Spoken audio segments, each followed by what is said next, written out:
Hello, hello, hello. Welcome to Lady Gang Quickie. I am Becca here with Jack and Kelty. Hello. Hi. You're very cute. Hi. Me? Yeah, you have like a spray tan. Did you line. Yeah. Thank What you. is it?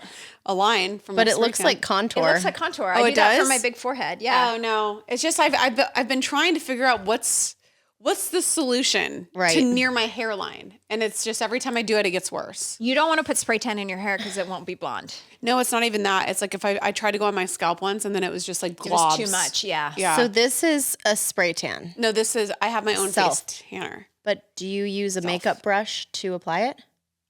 Yes. Oh, It's just along the edges is where it gets a little squirrely. interesting. Yeah. Still Yeah. better than being pale. If you say so. Becca doesn't agree, but I 1,000%. In this episode, Lady Gang's going to dive into the power of a good glow up, starting with lashes and ending with life. Inspired by the CoverGirl Lash Blast Super Cloud Mascara, we're talking about confidence, bold moves, and the little things. I will tell you that I have mine here. Actually, I'm going to give this to one of you because I already have mine in my makeup kit. I used it this morning. I saw Kelsey Ballerini use the Super Cloud Mascara, and then I went out and got it for Wow. my makeup kit at E before they even were sponsoring this episode. Really? Yeah, because I'll do anything Kelsey does because she's so beautiful. I love a weightless length, and I also love a vegan. I love a vegan, so here, this for you. Oh my God, thank you. You're welcome. I love the color. Okay, what is the moment you felt like you had the ultimate glow up? I feel like there was no moment, but I do feel like each year I am glowing up. As much as I complain about aging, and there are days when I definitely don't feel amazing, I would say all in all, my confidence each year has gotten better. So that's the glow up for me.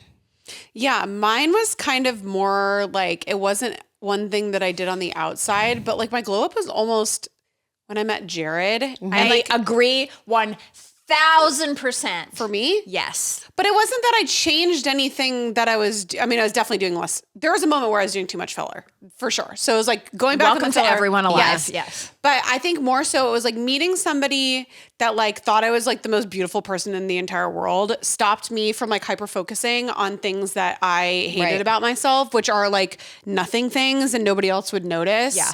And I think by like not hyper fixating and like beating myself up over that, like that ended up glowing me up just unintentionally, I guess. I agree. I think of both of you on your wedding days, and I just think of like, man, being with the right person. I guess the inside out of it, like the outside, you can do everything under the sun. But if you don't have like happiness and contentment in your heart, if it's your relationship or your life or your choices, like whatever it is, it doesn't matter because you still like some of the most beautiful women in Hollywood that I see on the red carpets, like you can tell that they're like shell humans. And so like takes away the beauty. But then you see someone like, I mean, Margot Robbie's obviously so beautiful and like different Like actresses. Selena Gomez, now that she's madly in love. Isn't that insane? She was always beautiful, but like Selena Gomez being in love she's zillion times more beautiful, but she looks exactly She the looks same. happy. She looks happy. Yeah. Happiness is the best glow up. Okay. If you could go back and give yourself one glow up tip, what would it be? Mine's the filler. Like stop with the filler. With the chin and the jawline filler. Yeah. There was like a point where it was like, if filler is available and it's like you could put it wherever. Yeah. I think we're all doing it. We were putting it wherever you could put it. Yeah. And like there's places on certain faces that don't need it at all. And those places for me were my jawline. Like Yeah. definitely I have a strong jawline. Don't need it. I'm all set. All set. Nice and crunchy right here. Yeah. Mine is padded bras. Oh my God. Well, I wore water bras before I even had Water a bras, period. stuff Me my too. bra. There was a guy when I used to be on a different show. There was someone used to like hound me on Facebook and be like, "You're just so weird because on TV your boobs look so big, and then in real life they're so flat." And I'm like you're a creep. But then I realized like, oh no, this is like really the truth. I really believed that you could not be a successful Hollywood lady without big boobs because that's what they tell you, except for Paris Hilton, who's like the only one that didn't get a boob job. And I always was wearing the Victoria's Secret Add 3 Cups bra. Yeah. And it looked ridiculous, you guys. It looked so dumb. And now I'm just like, screw it. Like, it is what it is, you Yeah. know? And I think it's just like using what you got. Like, I figured out how to corset myself properly that my boobs kind of squish together and I feel cute. I know, you really have figured that out. Well, my tip was less literal and more just advice to my younger self.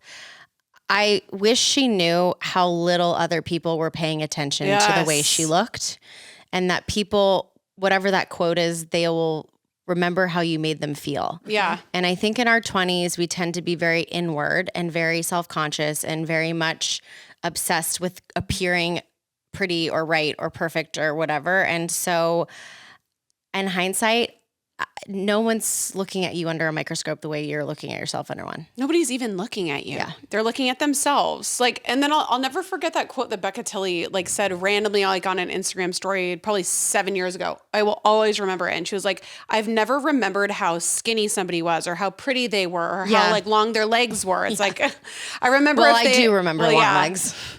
You want what you can't have. You do, yeah. But it's like, you remember like your conversations with people and like how they make you feel. It's like that quote, but like it is so insane because it's like nobody is even clocking it because they're too obsessed with themselves. I really was last night before you guys got here. I was tired and I went in my little sauna and I did the thing that this is the thing. We never really grow up. I wanted to like clean up my eyebrows before the week began. And so I took my super magnifying mirror and I did my eyebrows, which is great. And then I started looking at my pores and I was picking apart every pore on my cheek that was clogged or kind of weird or whatever. And I was like, there's no one, including the Lady Gang girls, that ever gets close enough to my face where they would notice. No. And then you start picking it and then it becomes a mountain and then you get a scar and then it was 10 times worse than if you just left it. It's insane. Okay.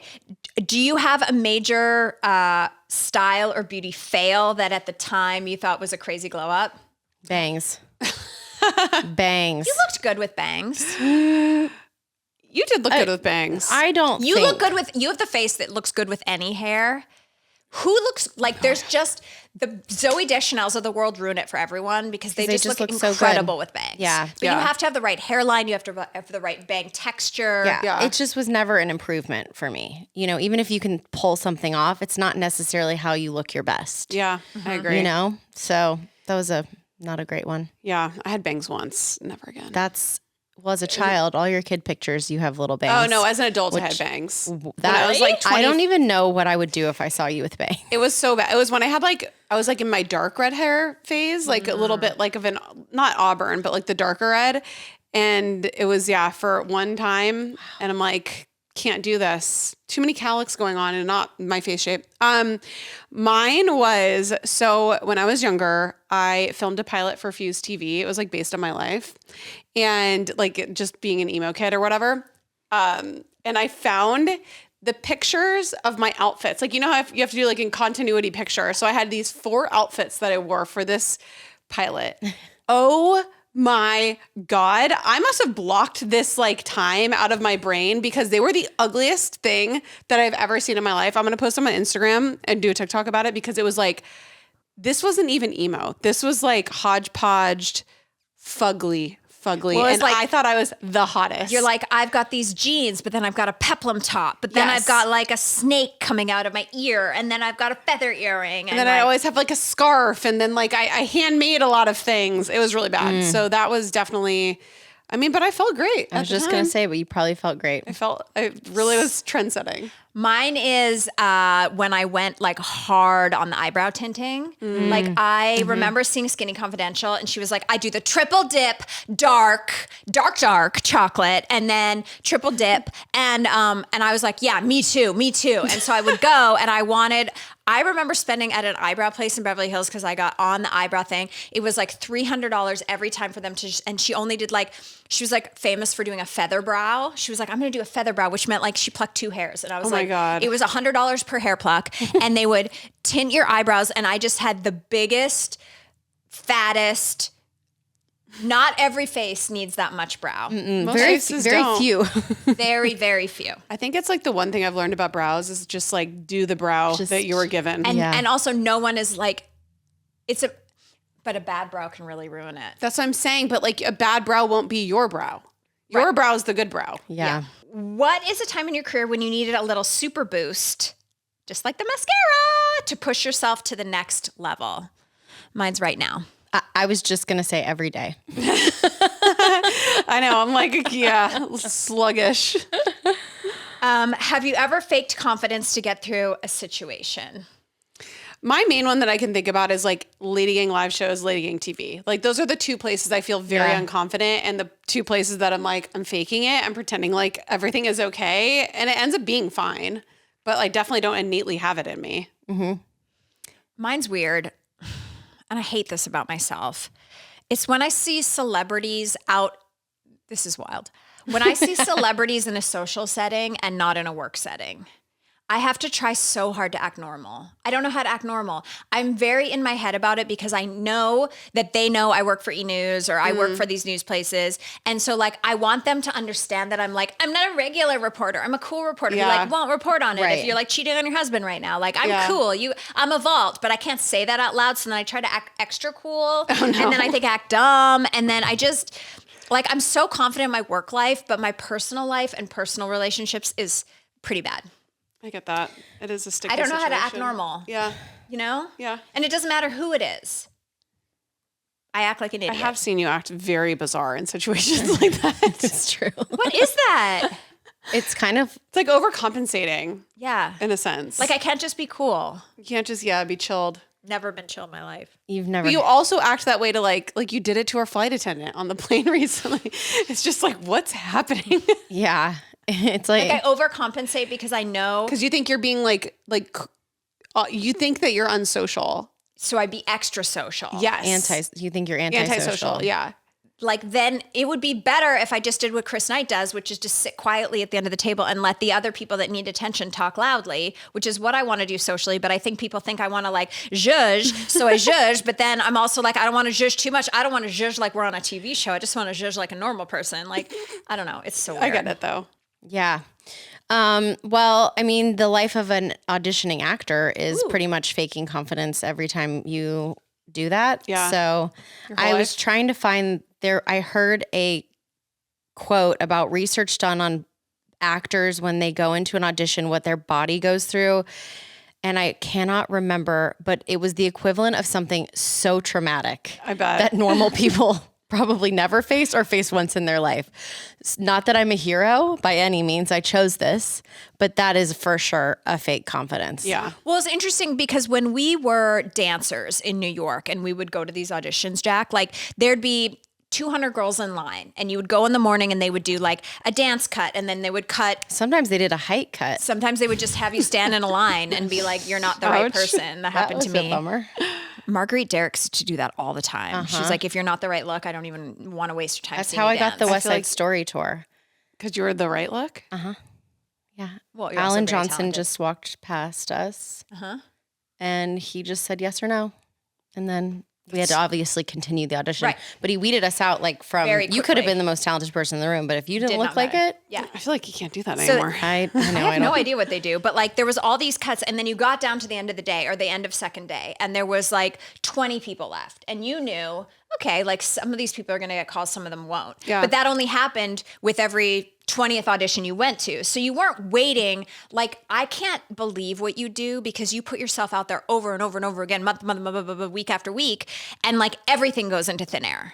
And you never know which one you're going to hear from. Like at least with the dance world, you kind of knew the ones you were close on, so you could hyper fixate on those. But you didn't have. But to. you do know when you're close on the acting jobs. Oh, you do. Yeah, you because get you have to different continue. callbacks. Yeah, you have to do a callback or put something else on tape. So you do know within. And you do know if you're close. Who in your life has given you the biggest super boost when you needed it most? I don't want to break your hearts, but it's you guys. Aww. No one believes in my delusional self the way you do. Really? Yeah. Seems crazy. I know.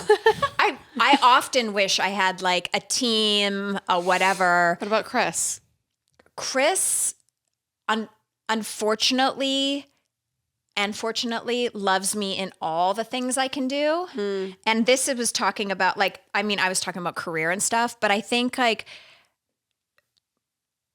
I don't know. I just think that you guys understand because we work with me, you understand my work brain so much that I don't know. Well, we also have the same exact goal. Right. So we understand. So we like feed into each other's delusions. No? Yeah. Well, even when each of us is doing our own independent venture, I think all of us are We really cheer for supportive. each other. Yeah. It's true. And it helps that we all three have such different goals as individuals that it makes it really easy to cheer. Because if you guys were actresses, I'll be honest, I would not be cheering for you to get jobs I was also up for. Yeah. Right. I'm not a crazy person. Yeah. Right. No, exactly. Jack, do you have one? I mean, my parents, obviously. And then Jared. Easy pick. Adorbs. Adorbs. Have you been watching Summer House? No. Okay, so there's this girl named Lexi. She's new to the house Yeah, this she's like year. that influencer She's beautiful, girl. Yeah. stunning model, young. But she's like besties with her parents. She's like, my mom's my best friend. And her parents came out and they stayed out and drank with her. And I was like, this is literally Jack. It is baby Jack Vanek. Oh my God, I gotta watch it. It's really cute. What was who supports? I would say my super boosts you? Super boosts. My sister super boosts me most of the time, but not blindly. Yeah. So that's why I trust it. Because when I know she's, being honest, it's real. And then my friend Kat that I've had for, I would say 20 years. She's such a supportive friend. She listens to the podcast. That's how supportive she is. Yeah, that is.